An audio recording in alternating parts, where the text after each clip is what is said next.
বিশ্ববিদ্যালয়ে ছাত্র দলের নেতা জুনায়েদ নির্মম হত্যাকাণ্ডের শিকার হয়েছে। আমরা সমবেদনা জ্ঞাপন করছি। কিন্তু আপনারা দেখবেন ছাত্র দলের কেন্দ্রীয় নেতা থেকে শুরু করে ইউনিটের কর্মীরা পর্যন্ত লাশের রাজনীতি করতে চেয়েছিল। একটা নারী ঘটিত কারণে একজন হত্যা হয়েছে, কিন্তু সে হত্যাকে কেন্দ্র করে দেশব্যাপী তারা কর্মসূচি দিয়েছে। এই চেয়ে বড় দলীয় তার কখনো হতে পারে না। আপনারা দেখেছেন গতকাল হাজিগঞ্জ বিজ্ঞান ও প্রযুক্তি বিশ্ববিদ্যালয়ে সিনিয়র জুনিয়রের মারামারি হাতাহাতি হয়েছে, কিন্তু পরিকল্পিতভাবে সে দায় শিবিরের উপর দেওয়ার জন্য কেন্দ্রীয় কমিটি থেকে এমনকি কেন্দ্রীয় অফিসের দেশ থেকে গুজব ছড়ানো হচ্ছে। সংগ্রামী উপস্থিতি আমরা দেখেছি। আমাদের কাছে মনে হয় ছাত্র দলের কেন্দ্রীয় যে পেজ রয়েছে, অফিসিয়াল পেজ, এটি গুজব তৈরি ইন্ডাস্ট্রিতে পরিণত হয়েছে। এখানে অত্যন্ত লো কোয়ালিটির গুজব উৎপাদন করা হয় এবং এই গুজবটা কেন্দ্র নেতা থেকে শুরু করে ইউনিট কর্মীরা এমন ভাবে সাপ্লাই দেয় সব জায়গায়, দেখে মনে হয় যেন গুজব ছড়ার উৎসবে পরিণত হয়েছে।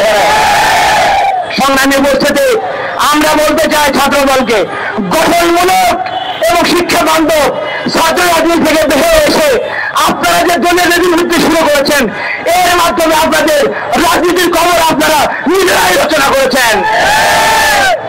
আপনাদের এমন রাজনীতির আমরা ধিক্কার জানাই। সংগ্রামী উপস্থিতি আমরা বলতে চাই কোরআনের প্রোগ্রামে আক্রমণ করা, মসজিদে আক্রমণ করা, নামাজের প্রোগ্রামে আক্রমণ করা, এটি হচ্ছে রাম রাজত্ব প্রতিষ্ঠাকারী কসাই মুদির এজেন্ডা। এই এজেন্ডা ভারতে চলে, এই এজেন্ডা বাংলাদেশে চলে। যারা এজেন্ডা বাস্তবায়ন করছেন তারা এদেশের অসংখ্য মুসলমানের অন্তরে আপনারা আঘাত দিয়েছেন।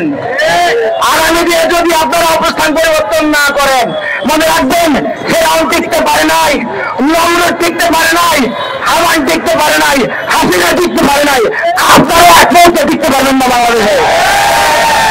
সংগ্রামী উপস্থিতি সর্বশেষ বলতে চাই, গতকালের ঘটনায় আমরা আলটিমেটাম দিয়েছি 24 ঘন্টার মধ্যে যদি এ সমস্ত গুন্ডাদেরকে, মাস্তানদেরকে, সন্ত্রাসদের গ্রেপ্তার করানো হয়, তাহলে নয়া কর্মসূচি কিন্তু আসতেছে।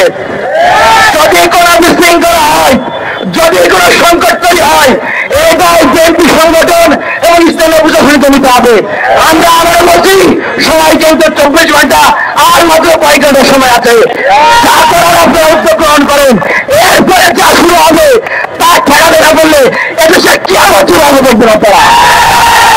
সংগ্রামী উপস্থিতি আগামী দিনে দেশ ইসলাম রক্ষার আন্দোলনে সকল আহ্বান জানিয়ে বিএনপি ছাত্র দলের সন্ত্রাসকে রুখে দেওয়ার আহ্বান জানিয়ে আমার বক্তব্য শেষ করছি। বাংলাদেশ জিন্দাবাদ, ইসলামী ছাত্র শিবির জিন্দাবাদ।